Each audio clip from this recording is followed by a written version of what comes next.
क्या आप जानते हैं कि पूरी दुनिया में राइस के प्रोडक्शन में भारत दूसरे नंबर पर है, लेकिन रील्स के प्रोडक्शन में भारत पहले नंबर पर है। भारत में करोड़ों युवा जो हैं वो अब दिन रात रील्स बनाने में लगे हैं या फिर यूट्यूब शॉर्ट्स बनाने में लगे हुए हैं। भारत में 8 करोड़ लोग ऐसे हैं जो अपने आप को कंटेंट क्रिएटर कहते हैं, यानी जो दिन रात रील्स और वीडियोस बनाने में लगे हुए हैं। आज हम इस पर बात करेंगे कि हम बड़े खुश होकर कहते हैं कि भारत एक युवा देश है।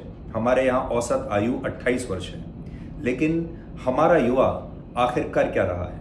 आपने पहले सुना होगा, सड़कों पर अतिक्रमण होता था, दुकानें बन जाती थी, फुटपाथों पर दुकानें बन जाती थी, रेहड़ियां लग जाती थी, इस वजह से अतिक्रमण होता था, सड़कों का ये इस्तेमाल होता था। अब आजकल सड़कों का इस्तेमाल हो रहा है रील्स बनाने के लिए, स्टंट्स करते हुए रील्स बनाने के लिए। हाल ही में आपने देख लिया होगा, बहुत सारे लोगों को आपने देखा होगा, कोई 2 व्हीलर पर रील्स बना रहा है स्टंट करके, कोई ट्रेन में लटकते हुए रील्स बना रहा है, कोई अपनी बड़ी बड़ी एसयूवीज में छत पर खड़े होकर रील्स बना रहा है। यानी ये पूरा देश जो है ये आखिर इतने रील्स का करेगा क्या? आज इस पर बात करेंगे। इसके बाद आपने एक कहावत क्या आपने सुना होगा अक्सर लोगों को कहते हुए, चचा विधायक हैं हमारे, लोग ये कहते हुए लोगों पर रौब डालते हैं। लेकिन अब एक नया इसमें एक कहावत आई है जिसमें लोग कहते हैं अंकल जज हैं हमारे।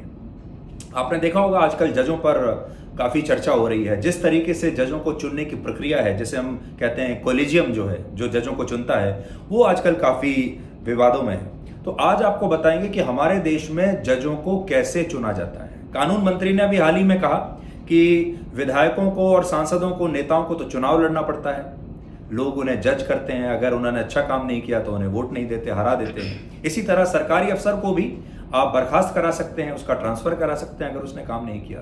लेकिन हमारे देश में जजों को चुनने की और हटाने की प्रक्रिया क्या है? आप जानते ही हैं, कोलेजियम के थ्रू ये चुने जाते हैं। कोलेजियम का मतलब होता है, लैटिन भाषा का ये शब्द है जिसका मतलब है एक एडवाइजरी ग्रुप, यानी जजों ने जजों की नियुक्ति के लिए एक कानून बनाया और ये कानून बनाने वाले भी जज ही थे। और आखिर में आपको ये बताएंगे कि बीबीसी की जो डॉक्यूमेंट्री है गुजरात दंगों पर, उसकी भी बड़ी चर्चा हो रही है आजकल। और बड़ी बात यह है कि हमारे देश में लोग हमारी सुप्रीम कोर्ट, हमारी सरकार की एसआईटी की रिपोर्ट मानने को तैयार नहीं है, लेकिन बीबीसी की रिपोर्ट मानने के लिए वो तैयार हैं।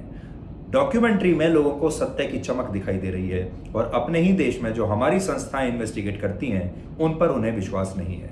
हमें आज़ाद हुए इतने वर्ष हो चुके हैं, लेकिन फिर भी हम मानसिक रूप से आज भी अंग्रेजों को, अंग्रेजी संस्थाओं को, अंग्रेजों के अखबारों को और विदेशी न्यूज़ चैनल्स को ही आज सही मानते हैं, और हम आज भी सर्टिफिकेट लेने के लिए उन्हीं के पास जाते हैं। ये सब आपको दिखाएंगे आज रात 9 बजे ब्लैक एंड व्हाइट में आज तक पर।